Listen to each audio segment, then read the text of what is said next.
नमस्कार, जय शेतकरी राजा ह्या यूट्यूब चॅनलमध्ये आपले सर्वांचे स्वागत आहे। आजचा व्हिडिओ आहे नाशिक जिल्ह्यातून प्रथमच कांदा इटलीला रवाना। नाशिक जिल्ह्यातील दिंडोरी तालुक्यातील वणी येथील सप्तशृंगी फार्मर्स प्रोड्यूसर्स लिमिटेड कंपनीच्या वतीने प्रथमच इटली येथे आज 24 टन लाल कांदा रवाना करण्यात आला। इटलीत ह्या कांद्याला पसंती मिळाली तर दर आठवड्याला 2 कंटेनर इतक्या कांद्याची निर्यात शक्य आहे।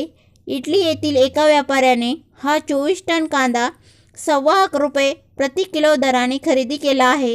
गुरुवारी रात्री 11:30 वाजता हा कंटेनर दिंडोरी येथून मुंबईला रवाना झाला। आज सकाळी जहाजामार्फत तो इटलीला पाठविण्यात आला। 22 दिवसाच्या प्रवासानंतर हा कांदा इटलीत पोहोचेल। 65 मिलीमीटरपेक्षा जास्त आकाराचा कांदा हवा ही खरीददारांची अट होती।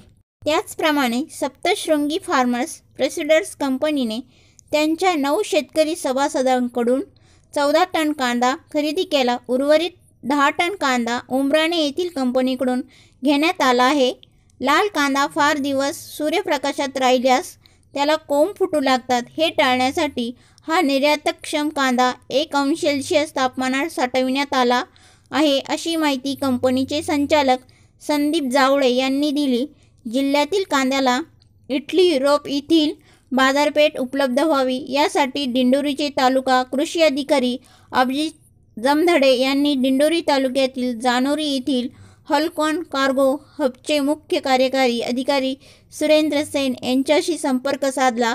त्यांच्याशी झालेल्या चर्चेअंती इटलीतील खरेदीदाराने कांदा खरेदीविषयी विचारणा केल्याची माहिती मिळाली। ह्या निर्यातीला सुरुवात झाली। प्रयोग यशस्वी झाल्यास कांदा उत्पादकांना फायदा। नाशिक जिल्ह्यातील बाजार समित्यांमध्ये सध्या ह्या कांद्याला कमाल 600 रुपये प्रति क्विंटल म्हणजे 6 रुपये प्रति किलो दर मिळत आहे।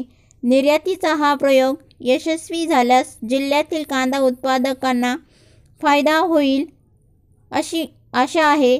व्हिडिओ आवडला असेल तर व्हिडिओला लाईक करा। जय शेतकरी राजा चॅनलला नक्की सबस्क्राईब करा व जास्तीत जास्त शेअर करा व असेच अपडेट मिळाले तर अपडेट देत राहू। धन्यवाद।